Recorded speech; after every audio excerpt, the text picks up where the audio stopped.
जांजगीर में धर्मांतरण के लिए पर्चा बांटते 6 लोग गिरफ्तार किए गए हैं। आरोपियों में 4 महिलाएं हैं, 2 पुरुष हैं। गोधना गांव के ये सभी रहने वाले हैं। दुकानों में धर्मांतरण करने के लिए पर्चा बांट रहे थे। इन लोगों के द्वारा अलग अलग दुकानों में जाकर के घूम करके धर्मांतरण के पर्चा और बुकलेट। जिले के शिवरी नारायण थाना क्षेत्र में धर्मांतरण का मामला सामने आया है, जहां 4 महिला और 2 पुरुष मिलकर ईसाई धर्म अपनाने व्यापारियों को पॉम्पलेट बांटते नजर आए हैं। व्यापारियों के द्वारा विरोध किया गया और महिलाओं के द्वारा हिंदू धर्म के देवी देवताओं पर अपशब्द कर अपमानित भी किया गया है। मामले की जानकारी शिवरी नारायण थाने में दी गई, जिसके बाद 6 लोगों के खिलाफ अपराध पंजीबद्ध किया गया है और मामले की जांच पड़ताल में पुलिस जुटी हुई है। ये सभी लोग नवागढ़ थाना क्षेत्र के गोधना गांव के रहने वाले हैं। देखिए अविनाश, काफी गंभीर मामला है, क्योंकि शिवरी नारायण के नटराज चौक पे 6 लोग पहुंचे थे, जिसमें 4 महिला है और 2 पुरुष। इन लोगों के द्वारा अलग अलग दुकानों में जाकर के घूम करके धर्मांतरण के पर्चा और बुकलेट बांटा जा रहा था और इस बात पर वहां के व्यापारियों ने आपत्ति की और उसके बाद से इन व्यापारियों ने इनका वीडियो भी बनाया हुआ है और उसके बाद से फिर शिवनारायण थाने में शिकायत की। इस मामले में पुलिस ने इन 6 आरोपियों के खिलाफ बीएनएस की धारा 299 3-5 के तहत ये मामला दर्ज किया है और इन 6 आरोपियों को गिरफ्तार किया और ये जो 6 आरोपी हैं वो गोधना गांव के हैं। मेरे प्रिय, जैसे कि आप सभी जानते हैं कि हमारा जो भारत देश है वो धर्मनिरपेक्ष देश है और हमारे भारत देश का संविधान ये कहता है कि हर एक समुदाय, हर एक धर्म के लोग अपने अपने धर्म का प्रचार और प्रसार कर सकते हैं। और जैसे कि मैंने कहा कि ये जो माहौल है वो क्रिसमस का माहौल है और मसीही लोगों को प्रेम का संदेश दे रहे हैं, मुक्ति का संदेश दे रहे हैं, उद्धार का संदेश दे रहे हैं, शांति का संदेश दे रहे हैं। हो सकता है इन भाई बहनों ने पर्चा बनाकर प्रभु यीशु मसीह का प्रेम का संदेश दे रहे होंगे, शांति का संदेश दे रहे होंगे और वहां पर कुछ असामाजिक लोग आते हैं और धर्मांतरण का झूठा आरोप। मसीह की God bless you all of you, मेरे फ्रेंड्स, मेरे भाई, मेरे बुजुर्ग, कैसे हैं आप सब। मैं जानता हूँ परमेश्वर आपको देख रहे हैं और आप परमेश्वर की निगरानी में। आज हम एक ऐसे विषय के बारे में बात करना चाहते हैं जो हम सब रोज प्रार्थना करते हैं और रोज उस विषय के लिए चिंता भी करते हैं और मनन भी करते हैं। बाकी वो विषय है हमारे जीवन का आने वाला कल, जिसके बारे में हम ये सोचते रहते हैं कि कल हम क्या करेंगे और कल हमारा क्या होगा, कल हमारे बच्चे स्कूल जाएंगे कि नहीं जाएंगे, कल हमारे जिंदगी में कुछ खुशियाँ आएगी कि नहीं आएगी, कल हमारे जीवन में जो हम चाहते हैं वो पूरा होगा कि नहीं होगा, हमारी सेहत कल कैसी रहेगी और हमारा परिवार सुरक्षित रहेगा कि नहीं रहेगा। ये कल आपको रोज कहीं ना कहीं एक क्वेश्चन मार्क जरूर देता है।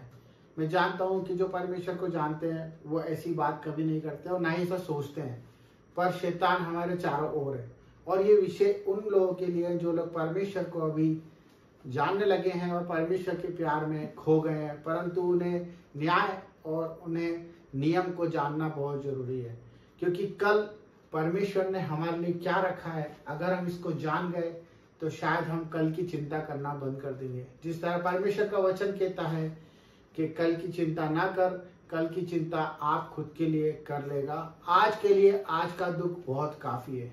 यही वचन परमेश्वर ने हमें इसलिए दिया है क्योंकि जो लोग भविष्य की चिंता करते हैं, जो अपनी खुद की सेल्फ चिंता करते हैं, जो अपने परिवार की चिंता करते हैं और कल के विषय में मनन लगा के अपनी पूरी जीविका खराब कर लेते हैं और ये नहीं सोच पाते कि हमें कल क्या करना है, उसी विषय में परमेश्वर हमें कहता है कि तू कल की चिंता मत कर, कल की चिंता आप खुद कर लेगा, आज के लिए आज का दुख ही काफी है।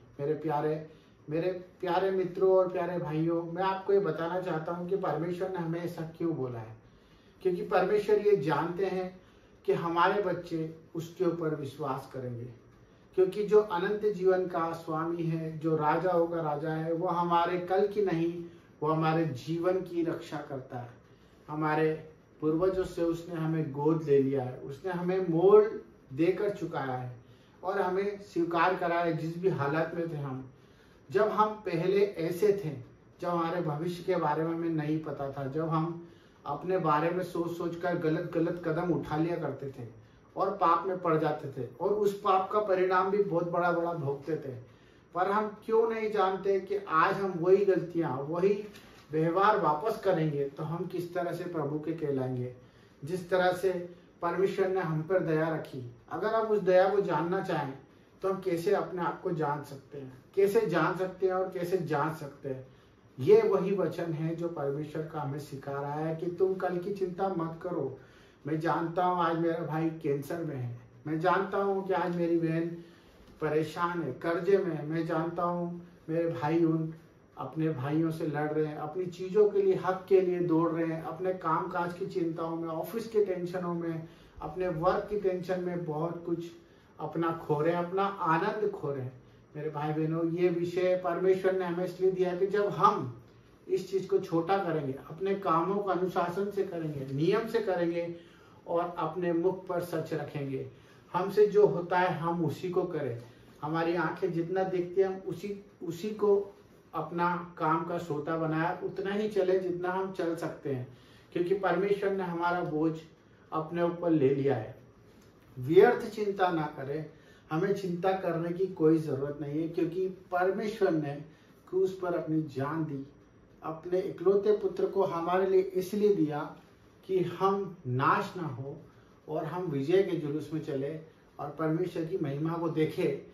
और परमेश्वर की महिमा जब ही होती है जब हम परमेश्वर के पीछे अपना क्रूस उठाकर चलते जाते हैं। तो मेरे भाई बहनों, ये आपको समझना है कि हम अगर कल की चिंता करते हैं तो परमेश्वर के उस नियम को तोड़ते हैं जो परमेश्वर ने हमारे लिए बलिदान दिया।